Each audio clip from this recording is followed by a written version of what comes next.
I see it as it looked one afternoon in August, by a fresh soft breeze o'erblown, the swiftness of the tide, the light thereon,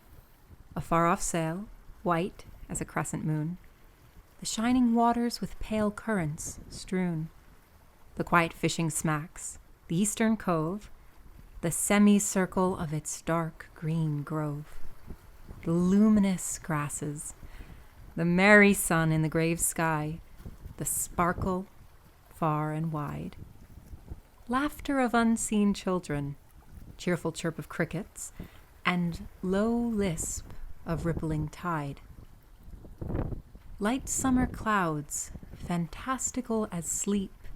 changing, unnoted, while I gazed thereon.